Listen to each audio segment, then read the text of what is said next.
Hey guys, and welcome back to the Fans Perspective, and in today's video I will be going over the Championship's latest confirmed deals and transfer rumours. A lot of big names put pen to paper for Championship clubs this season, as well as a variety of players which have bags of potential. If you do like this sort of content, please can you smash that like button, subscribe to the channel and hit that notification bell so you know when the video goes live. Drop a comment down below. Are you excited to see some of these players, or have I left someone out which has been a big transfer for your club? I really hope you guys do enjoy this sort of content, and let's get into it. The latest group of transfers has been a double swoop from Watford. They've picked up the 33-year-old Jake Livermore from West Brom. The Baggies picked up the player for around £12 million in 2017. But for Watford, it'll be a great boost of experience, and he's a man that knows his way around the Championship. To partner this free transfer, they've also picked up a Georgian winger on a season-long loan with an option to buy. This, of course, being Georgi Chuktadze. I do apologise if I butchered his name, but he does look like he's got bags of potential. And can the Championship have their very own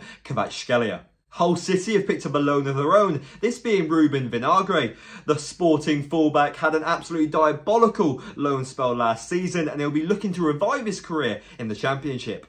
Ipswich have managed to pick up on loan young Chelsea prodigy Amari Hutchinson. The young winger has caught many an eye through the academy ranks of not only Chelsea's most recently, but obviously before at Arsenal as well, with his blistering pace and skill. But I do think this loan move will toughen him up and definitely put him on the map for many a move, even if he doesn't make it through Chelsea long term. On the topic of Chelsea, Leeds have signed Chelsea centre-back Ethan Ampadu. After a whopping 6 years at the club, he only made one Premier League appearance and had a plethora of loan spells. For me personally, I think he's still young. I think he's got a lot of potential, and I think he can really make it for this team and could be the ingredient they need to push them back to the Premier League. Sticking with Leeds' defence, they could be on the cusp of a new goalkeeper signing in the form of 6'5" Angus Gunn. With Ilan Meslier set to leave the Yorkshire club in the coming days and Carl Darlow supposedly choosing Bournemouth over Leeds, they'll obviously have to explore other options.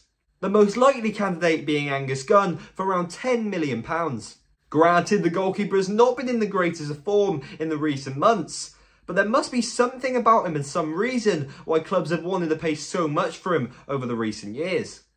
With some players walking in the front door, you've always got to have some players walking out the back. And firstly, you've got Marc Roca. He's going back to Spain for a season-long loan at Real Betis. I do think he can work out in Spain because it's a different style of football. And maybe, I don't know, maybe English just wasn't working out for him. But the strangest departure by far is Joel Robles, who has gone to Al Qaddafi FC. Now, that is a strange abundance of signings. It just screams, it stinks of a language barrier. After countless Championship, Premier League and even European clubs have been lingering around the side looking for Gustavo Hamer's signature, Coventry have outlined that they want $15 million for the Brazilian midfielder. And for me, it's completely understandable. He was one of the best midfielders in the Championship last season, not only through the eye test, but also on paper as well. And if it wasn't for him coming off injured, he could have most likely got Coventry into the Premier League through the playoffs. You've got to look at it, it's fair considering his age, his pedigree, and especially considering his contract length. Stoke have signed Daniel Johnson on a free transfer from Preston North End. It looks like the manager is bringing in players that he trusts, and to me, he's definitely a player that is reliable in more than one position, not just the attacking 10 or maybe even an 8 role. Stoke have supposedly agreed a double deal with Wolves to sign Keanu Hoover and Chiquinho for the Championship next season. Hoover completed his medical on Thursday and will also be looking to sign his extension at Wolves. Both players in their contracts will have a recall option in January. Hoover is already well known by Stoke fans as he signed on loan with the Potters in January, and he managed to bag 4 goals in 15 appearances from wingback. Chiquinho, on the other hand, is seen as a very exciting young talent at the Molineux, but he was sidelined for 12 months, missing the entirety of last campaign through injury. Leicester City have had an abundance of action in this transfer window. They've just left their key winger, Harvey Barnes, leave for Newcastle for £40 million.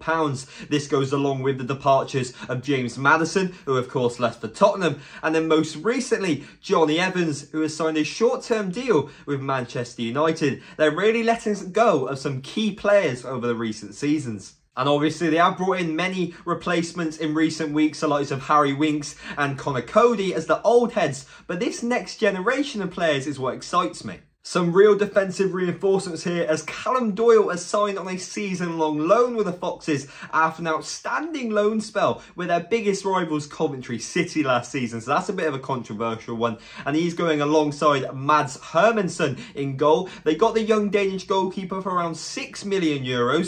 Is he the next Schmeichel? Moving on to Norwich now, who have let youngster Abu Kamara spend next season at Portsmouth. The 20-year-old got 31 goals and 7 assists in 48 Premier League 2 appearances last season. So I think with the right game time and tutoring, he can really blossom in League 1 this season.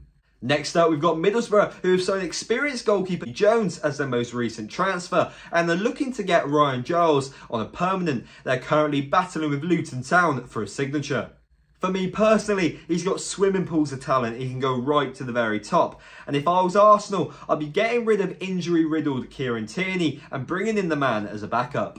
QPR have managed to get their hands on Premier League icon Asmir Begovic. The man has played for Chelsea, he's played for Milan, mainly seen as a number 2, but he's also, probably most notably, scored from his own box in Stoke.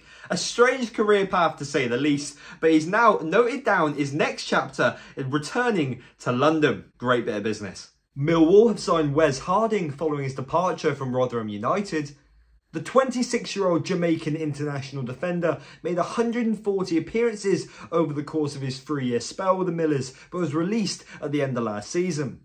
He becomes Millwall's 3rd signing of this summer's transfer window, and the sporting director said he adds many options for their defence because he can play central and also in the wide areas.